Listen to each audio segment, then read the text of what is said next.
Ephesians 6 verse 15. Put on your shoes so that you are ready to spread the good news that gives peace. Kung sa Tagalog po ay, isitin nyo ang sandalyas ng pagiging handa sa pangangaral ng magandang balita sa kapayapaan. Magandang araw. Tatalakayin po natin ngayong araw sa ating daily devotion ay ang armor of God, shoes of readiness. Ang una pong katuroan na natutunan ko ngayong araw kay Pastor Russell Ocampo ay the satanic forces are in retreat.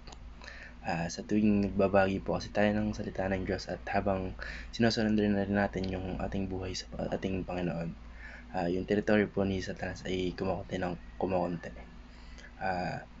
So, as the Church of Jesus, yung kingdom po ni Jesus ay nag-a-advance. Yung kasabay po nun, the satanic forces are in retreat. Kumakunti rin po yung kingdom ng Diablo.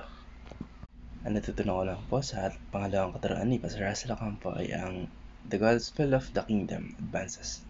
Sa yung kingdom po ni Jesus Christ na nagsimula sa buto o mustard seed na naitanim dito sa mundo hanggang sa lumago hanggang sa lahat ng bansa ay mawawala na sa kamay ni Satanas at may ililipat na sa ating Panginoong Kristo. Isipin po natin to, no? Mas mag-isa lang si Jesus Christ hanggang sa naging 12, naging 20, naging 75 hanggang ngayon na umabot na ng bilyon-bilyon tao yung pumupuri sa kanya o kasama sa nag-advance sa kingdom niya. So the gospel of the kingdom advances, guys, no? And habang lumalaganap ang kaharian ng Diyos, lumiliit naman ang kaharian ni Satanas. Sa langit, wala na silang authority, kaya dito lang sila sa lupa gumagawa ng kanilang mga evil things. Pero the good thing is, pati rito, sinasakop tayo ng kaharian ng ating Panginoong Kristo. Ang natutunan ko naman po sa pangalawang katuroan ni Pastor Russell Ocampo ay the peace of God conquers heavenly and earthly realms.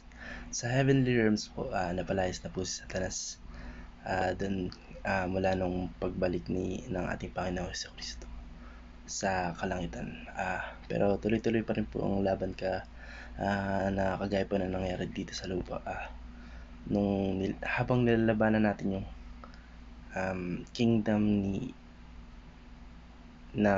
ni Satanas dito sa lupa, naglalaban-laban naman po yung good angels and bad angels sa spiritual realm. Pero magkakaroon po ng tundok yan sa pagbalik ng ating Panginoong Kristo. Kung kailan niya kumpletuhin ang proyekto ng pagbabago sa mundong ito. Alam po, maraming salamat and God bless. Amen.